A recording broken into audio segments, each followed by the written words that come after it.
ఉపాధి హామీ నిధుల కింద కేటాయింపబడినటువంటి డబ్బులు ఏదైతే ఉందో ఈ రాష్ట్ర ప్రభుత్వం ఏర్పడినటువంటి మొదటి 100 రోజుల్లోనే ప్రతి మండలానికి కూడా 3 కోట్లు కేటాయించడం జరిగింది. అది కూడా కూటమి ప్రభుత్వం అధికారం వచ్చినటువంటి చంద్రబాబు నాయుడు గారి నేతృత్వంలో వచ్చినటువంటి పవన్ కళ్యాణ్ గారి నేతృత్వంలో వచ్చినటువంటి అదేవిధంగా బీజేపీ పార్టీ మోదీ గారి నేతృత్వంలో నడుస్తున్నటువంటి పార్టీ ప్రభుత్వంలో ఉన్నటువంటి పార్టీ ఈ కూటమి ప్రభుత్వం ఏర్పడిన తర్వాత పవన్ కళ్యాణ్ గారు పంచాయతీరాజ్ శాఖ మంత్రిగా ప్రమాణ స్వీకారం చేసిన తర్వాత ఈ రకంగా రాష్ట్ర వ్యాప్తంగా కూడా అన్ని నియోజకవర్గాలకి మండలానికి 3 కోట్ల ఉపాధి హామీ పథకాలు కేటాయించడం అనేది మొదటిగా పంచాయతీరాజ్ శాఖ మంత్రి గారికి ముఖ్యమంత్రి గారికి ధన్యవాదాలు. కాకపోతే మొదటి నుంచి కూడా ఏదో ఇబ్బందికరమైనటువంటి పరిస్థితి. మండలంలో 3 కోట్లు ఇచ్చినప్పుడు పాపం 2,60,00,000 దీన్ని గ్రాంట్ పెడతానే మిగతా నాయకులంతా గ్రామాల్లో గగ్గోలు పెట్టారు. నా మీద బరువు ఏం పడిందంటే 1+1 ఇవ్వాలనే ఆలోచనతోనే మీ మండలానికి ఇంకా ఏదన్నా ఉంటే ఎక్స్ట్రా ఇవ్వండి, మీది కూడా పూర్తి చేస్తామని వాళ్ళకి హామీ ఇచ్చి వాళ్ళ దగ్గర కూడా ప్రపోజల్ తీసుకొని ఆ నిధులు మీకు కేటాయించడం జరిగిందనేది మీకు అందరికీ కూడా తెలియదు. ఈ మాట ఎందుకంటే రాజకీయాల్లో మీరు ఒకసారి గమనిస్తే ఎవరు కూడా 5 ఏళ్లకు మించి నియోజకవర్గంలో రాజకీయాలు చేయలేకపోతున్నారు. సుదీర్ఘకాలం పాటు రాజకీయాల్లో ఉండేటువంటి పరిస్థితులు నాకే కల్పించారు మీరు అందరూ కలిసి. సమస్యల మీద, ఈ ప్రాంతంలో ఉన్నటువంటి సామాజిక వర్గాల మీద, వాళ్ళ ఆర్థిక స్థితిగతుల మీద, భౌగోళిక పరిస్థితుల మీద, మౌలిక సదుపాయాల మీద పూర్తి స్థాయి అవగాహన ఉన్నటువంటి వ్యక్తిగా ఎవరైతే వర్గాలు మనకు మొదటి నుంచి వెన్నుదన్నుగా నిలిచినారో, ఏ వర్గాలైతే నిర్లక్ష్యానికి గురవుతూ వస్తూ ఉన్నాయో, ఇప్పటికీ సమాజంలో వెనుకబాటుతనానికి గురవుతూ వస్తున్నారో ఆ ప్రాంతాలు అభివృద్ధి చేయాలనే ఆలోచనతోనే ఎన్నికల సమయంలో కూడా మీ అందరికి కూడా ఒక హామీ ఇచ్చినాం. వచ్చే రోజుల్లో మన ప్రభుత్వం రాబోతోంది, మనం కూడా గెలుస్తున్నాం. ప్రతి ఎస్సీ కాలనీ, ఎస్టీ తాండాలకి పూర్తి స్థాయిలో మౌలిక సదుపాయాలు కల్పిస్తామని చెప్పేసి మీకు ఆ రోజుల్లో మాట ఇచ్చినాం.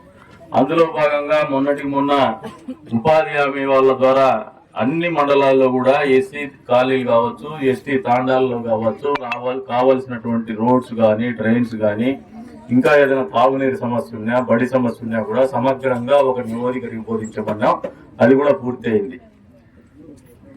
మన నియోజకవర్గము ఈ రాష్ట్రంలోనే ఒక ఆదర్శ నియోజకవర్గం ఉండేటట్టు ఎవరైతే ఎస్టీలు ఉన్నారో, ఎవరైతే ఎస్సీలు ఉన్నారో వీళ్ళ గురించి ఆలోచించేటువంటి నాయకత్వము, పార్టీ, ప్రభుత్వము ఏదైనా ఉందంటే అది చంద్రబాబు నాయుడు గారి నేతృత్వంలో నడుస్తున్నటువంటి కూటమి ప్రభుత్వం, చంద్రబాబు నాయుడు గారిలో ఉన్నటువంటి తెలుగుదేశం పార్టీ, అదేవిధంగా మన నియోజకవర్గంలో తెలుగుదేశం పార్టీ ఆధ్వర్యంలోనే మీ గురించి ఆలోచన చేస్తామని ఒక సందేశాన్ని ఇవ్వడానికి పూర్తి స్థాయిలో మీ గురించి ఆలోచన చేస్తున్నాం. ఖచ్చితంగా మీ సమగ్ర అభివృద్ధి కూడా వచ్చే రోజుల్లో కృషి చేస్తున్నాము, పూర్తి చేస్తామని చెప్పేసి కూడా ఈ సందర్భంగా మీకు తెలియజేస్తాం.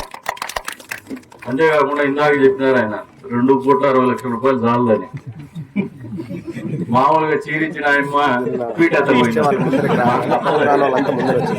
మేము చీరిచ్చిన పీట మోసుకొని తిరుగుతా ఉంటాం. శంకరనాయుడు ఇది కూడా పూర్తి చేస్తామని చెప్పేసి చెప్తున్నాం. ఎందుకంటే ప్రజల అవసరాలు తీర్చడమే ప్రభుత్వాల బాధ్యత.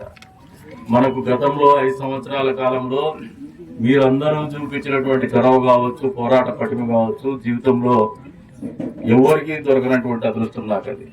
5 సంవత్సరాలు అధికార పార్టీకి వ్యతిరేకంగా మన నియోజకవర్గంలో ఈ జిల్లాలో అద్భుతంగా ఫైట్ చేసినటువంటి కాన్స్టిట్యూన్సీ ఏదైనా ఉందంటే దీనికి అభినందనీయులు ఎవరంటే తెలుగుదేశం పార్టీ కుటుంబ సభ్యులు, తెలుగుదేశం పార్టీ నాయకులు, ఇక్కడ ఉన్నటువంటి స్థానిక ప్రజలే అని చెప్పేసి కూడా ఈ సందర్భంగా తెలియజేస్తారు. ఎన్నో రకాలైనటువంటి ఆటుపోట్లు కోర్చుకున్నారు, ఎన్నో రకాలైనటువంటి ఇబ్బందులు కోర్చుకున్నారు, ఎన్నో కష్ట నష్టాలు చూసినారు. అయినప్పటికీ కూడా పోరాట పటిమని చూపిస్తూ ఎన్నికల్లో గెలవాలని ఒక పట్టుదలతో మీరు చూపించినటువంటి పోరాట స్ఫూర్తి మాకు కూడా ఆదర్శం అని చెప్పేసి కూడా ఈ సందర్భంగా తెలియజేస్తాను. మమ్మల్ని ఇప్పటికి కూడా నడిపించేటువంటి బలం కావచ్చు, ఉత్సాహం కావచ్చు, మీరు చూపించినటువంటి పోరాట పటిమ అని చెప్పేసి కూడా ఈ సందర్భంగా తెలియజేస్తాడు. ప్రభుత్వం వచ్చింది, పాత్రలు మారినాయి. ప్రతిపక్షంలో ఉన్నప్పుడు మీకు సమయం ఫ్రీగా దొరికేది, టైంపాస్ కూడా మాట్లాడేవాళ్ళు. ఇప్పుడు నాయకులకు ఒక బాధ ఉంటుంది, టైం ఇవ్వడం లేదని. కానీ నాకు టైం ఇవ్వాలని ఉంటుంది, కానీ మీరు టైం ఉన్న దాంట్లోనే అందరికీ 24 గంటలే ఉంటుంది. ఉన్న దాంట్లోనే మనకు బాధ్యతలు ఎక్కువ ఉన్నాయి. మన పార్టీనే కాదు, ప్రతిపక్ష పార్టీ మన వాకిట్లోకి వచ్చి పని అడిగినా కూడా చేయాల్సినటువంటి కర్తవ్యం మన మీద ఉందనేది మీరు మర్చిపోతుందని చెప్పేసి తెలియజేస్తాం. అంతేకాకుండా నియోజకవర్గం అనేది అభివృద్ధిలో కుంటుపడింది. ఎందుకంటే మీరు ఒకసారి నేనే 20 ఏళ్ల సుదీర్ఘమైనటువంటి అనుభవంతో చెప్తా ఉన్నా. ఒకసారి నేను ఎమ్మెల్యే అయినప్పుడు నన్ను మీరందరూ గెలిపించినప్పుడు ప్రతిపక్షంలో ఉన్నాం. ఆ రోజు అర్థం కానటువంటి పరిస్థితి, రాష్ట్ర విభజన జరిగేటువంటి పరిస్థితి, ఏం చేయాలో తెలియనటువంటి పరిస్థితి. సరే, రాష్ట్ర విభజన జరిగిన తర్వాత మనం 700 ఓట్లతో ఓడిపోయినాం. సరే, ఆ ఓట్ల నుంచి కోలుకొని మళ్ళీ పనిచేద్దామనే మూడులో మనకు ఒకరాదా 2 కృష్ణులు వ్యవహారం వచ్చింది.